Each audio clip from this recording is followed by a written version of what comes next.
Merhaba, MacBook'unuzun ömrünü uzatmak için birkaç püf noktadan bahsedeceğim.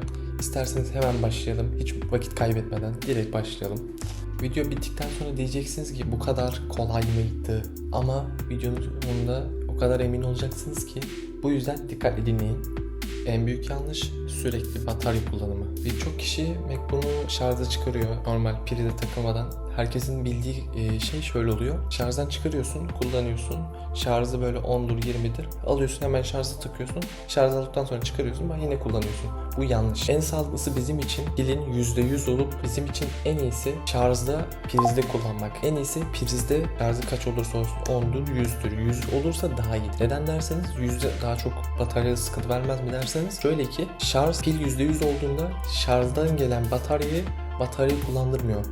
Şarj elektriği alıyor, direkt elektriği kullanıyorsun. Pili şarjda kullandığınızda pil devri hem artmıyor, bu artıdan bir avantajlı, gayet iyi. Tabii ki de taşınmalık, dışarı götürmek için kafeye veya iş için ortamında tabii ki de şarjda takmayacağız. Ama genel kullanımı şarjda takmak MacBook'umuz için daha iyi olabilir. Buna özen gösterelim. Gelelim ısıya. Isı pil ömrünü hem kısaltır hem en kötü etkileyecek şeylerden biridir. Yani kullanımda ısı ne kadar fazlaysa şarjı o kadar da zaten hızlı biter. Bunu da deneyimlemişsinizdir büyük ihtimal. Bunun yanında pil sağlığının düşmesi daha olasılı bir durum. Pil sağlığınız %100 ise hatta 90 yani en az 6 ayda 95'tir 90'a kadar düşebilir ısı eğer ısıyı çok fazla yükseltirseniz. Sıcak bir ortamda veya bilgisayarınızı çok ısıtılmayacak bir şekilde kullanmazsınız. Çok bir problem yaşamazsınız ama genel olarak ısıdaysa, bilgisayarın sıcak bir durumdaysa buna ısı için en optimal çözüm şunlardır. Mümkünse masada kullanalım, hava kanallarını kapatmayalım, ortam sıcaklığına dikkat edelim. Bu 3 olasılık yani bizim için öncelik yani. Bunları yapabilirsek bilgisayarın ısınmamasını daha çok etkileyebiliriz. Yani elimizden sadece bunlar gelebilir. Ya da çok sıcak bir bilgisayarı ısıtabileceğimiz şeylere çok yönelmezsek hatta daha iyi olabilir yani. O da tercih meselesi. Kılıf kullanımı konfor mu, risk mi? Bazı kullanıcılar MacBook'una kılıf takıyor. Görünüşünü daha güzel etkilesin diye veya bilgisayarına zarar vermesin diye. Ama şöyle bir yanlış var kılıfta. Hava akışını genelde MacBook'ta yani kılıf taktığınızda hava akışını kesme olasılığı oluyor. Ki genelde oluyor. Bunun yanında yine ısı problemine geliyor yani ısıyı içinde tutuyor. Bu daha bir sıkıntı yani MacBook'un pilini daha çok bitirebilecek bir şeylerden.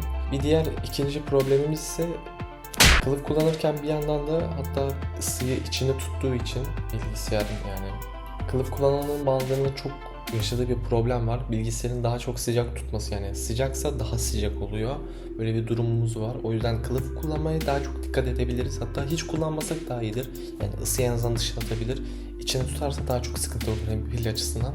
Yani kılıf kullanmayı pek tavsiye etmiyorum. Hem görünüş açısından hem çizilme falan oluyor. Ama yani bir kılıftan kastımız bir çantayı kullanabilir. Yani kılıftan kastımız bilgisayarın o kılıfları biliyorsunuzdur. Şuraya bir örnek koyarım. Pil ve genel durumunu da gayet düşürebilir. O yüzden kullanmamaya dikkat edelim. Kılıf kullanmamaya. Hatta hiç kullanmasak bizim için daha iyi. Ucuz adaptör kullanımı. Bazı kullanıcıların yaptığı şöyle bir hata var. Başka bir Type-C Type-C kafasını alıyor.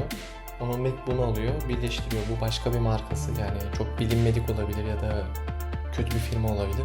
Yani bunları pek önermiyorum. Şöyle Apple'ın önerdiği ve listelenmiş birkaç tane şey var. Bulabilirsem ekleyeceğim sizin için. Onları kullanabiliriz. Adaptör kısmında, kablo kısmında veya MacBook'un içinden çıkan orijinal şarj kablosu, orijinal adaptörü kullanırsak en mantıklısı. Ama sadece onlarla sınırlı değil. Sizin için link bırakacağım aşağı. Onlardan da bir göz atabilirsiniz. Şarj kablosu, adaptörler. Onlara bir bakabilirsiniz. Kalitesiz markalarda zaten şöyle bir durum var. Yanlış voltaj veriyor. Yani bilgisayara yanlış bir elektrik akımı veriyor. Pile zaten zarar veriyor. Onu hiç saymıyorum. Zaten çoktan zarar vermiş bile. Eski bir şarj kullanıyorsunuz. Ona çoktan bir zarar veriyor zaten. En kötü olasılık zaten anakartın riskini attığı için anakart gittiyse zaten bilgisayarı niye kullanıyoruz ki? Yapmamız gereken dokunuşlar. Çoğunlukla ekranı parlaklık arttırırız ve gözümüz için daha iyidir yani parlasın, daha iyi net görelim. Ama şöyle bir olası var. Konuş artık. iPhone telefonlarda biliyorsun parlaklığı yükseltince pil düşüyor. Aynı şey bunun için de geçerli. Parlaklığını ne kadar arttırırsanız pil o kadar hızlı biter ve pil gücüne de zarar verebilir. Yani %50, %40, %60 civarı yani tam ortalarını kullanırsak bizim için daha iyi olabilir. Şöyle bir tavsiye vereceğim. Çoğu kullanıcı MacBook'u Chrome kullanıyor. Bizim yapmamız gerekenlerden biri Safari. Tabii bu tercih meselesi yani İnsanlar Chrome kullanabilir, Safari kullanabilir, Opera kullanabilir. Bu tercih meselesi ama pilim daha az bitsin istiyorsanız size Safari öneririm. Safari diğerlerine göre daha az pil yiyen bir tarayıcı. Yani bunu bir göz atın derim. MacBook'unuzun pil gücü 80'in altına düşerse bunu bir servise götürmekte fayda var. Size önerim kesinlikle 85 ya da 80 direkt servise götürmemiz biçim daha iyi. Asla ve asla şarjda kullanmamı aksak etmiyoruz. Yani dışarıda tabii şarjda kullanmayabiliriz ama evde olduğumuz sürece şarjda kullanmaya dikkat edelim. Bunun yanında ısıyı tekrar kontrol edelim. Yani ısı, yani bilgisayarınızı kontrol edelim. Isındıracak çok program açmayalım. Kullanmadığımız arka planlardaki programları açmayalım. Ve kaliteli ekipmanlar kullanalım. Yani oradan buradan farklı tanımadığımız firmalardan ekipman değil de bilindik, tanıdık, önerilen. Zaten linki koyacağım aşağı. Oradan bakabilirsiniz. Benim tavsiye ettiğim, beğendiğim, genel kullanım için insanların beğendiği oradaki alabilirsiniz yani. Linki tıkla. Gördüğünüz gibi karışık değil hiç. Size birkaç basit yöntemler gösterdim. Bunlar Macbook'unuzu aylarca hatta yıllarca daha ömür boyu kullanıma şeklinde daha iyi. Eğer video size faydalı olduysa beğenmeyi, beğenmediyseniz beğenmemeyi, benzer içeriklerde ise abone olmayı unutmayın. Bir sonraki videoda görüşmek üzere. Kendinize iyi bakın. Hoşça kalın.